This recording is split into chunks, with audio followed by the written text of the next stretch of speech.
Hi guys, today I'm gonna share with you a very important lecture which is not only suitable for you for interviews but also it will be beneficial for you for the sake of best practices of programming. So let's start it. So the topic is solid principles, in which S stands for single responsibility principle, O stands for open clause principle, L stands for Liskov substitution principle, I stands for interface segregation principle, and D stands for dependency inversion principle. Now we will explore all the solid principles one by one by example. First we will see single responsibility principle. Basically single responsibility principle is like every class or every function will have only one responsibility. We can consider it in two ways, on entity base or on function base. If we talk about function level, then there will be one function in one class. But if we talk about entity level, then one entity type functions in one class. It means we have only one reason to change our class, either it's a function level or entity level. Now let's see an example of single responsibility principle on function level. Now we have a class create customer repository and one function in it, create function. If we want to change this class, there will be only one reason to change it, that will be its creational logic. We can't change it on the basis of other functions like delete. Second, we can implement single responsibility pattern on entity level. For example, if we have customer repository class, we can have only customer related functions and we can't change that class on the basis of another entity.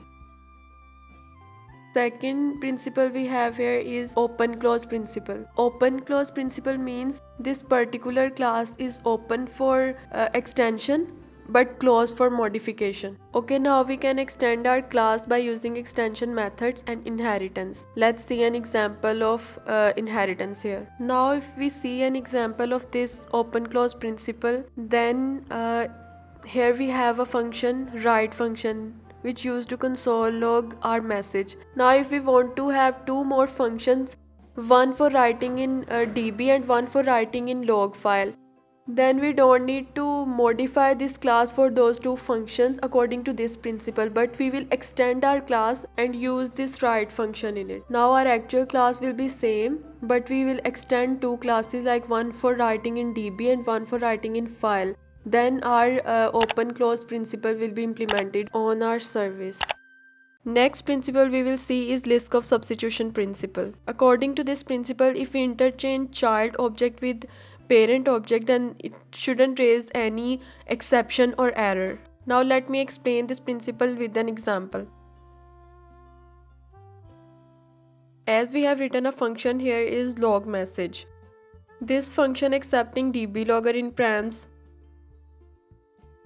If we pass it base class function, like here I have created logger service object. If I pass this object to this function, then it shouldn't break the application or raise any exception. It means Liskov substitution principle is implemented on this class. Fourth principle I need to explain here is interface segregation, which means that we don't need to bulk up our interface, but we need to define a single interface for single responsibility. For example, if we see our customer service, we are implemented on it two interfaces. One is I read only customer service and second is I write customer service.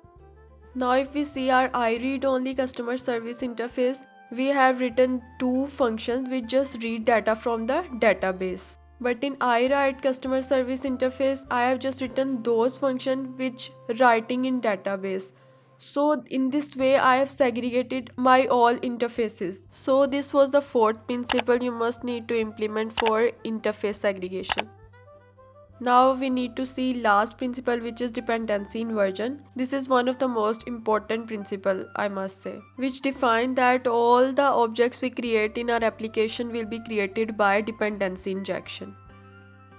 For example, if we have this customer service, now in this service we didn't create any single object by new keyword, but we pass all the objects to our constructor, which means that we have separated our object creation logic from our classes or interfaces.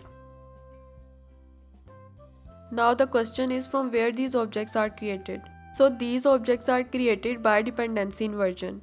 Now here in our program.cs file, we bind interfaces and classes by dependency injection. And beside this dependency inversion, I have also mentioned that what will be the scope of our object. We can define scope in three different ways. One is add transient, second is add singleton, third is add scope. Now in case of singleton, objects are the same for every object and every request. And in case of scoped, objects are the same within a request but different across different requests. But in case of transient, objects are always different. A new instance is provided to every controller and every service. Now for our object, we use add scoped. So in this case, objects are the same within a request but different across different requests. So these are the 5 principles I have explained today, which use for the consistency and maintainability of our code.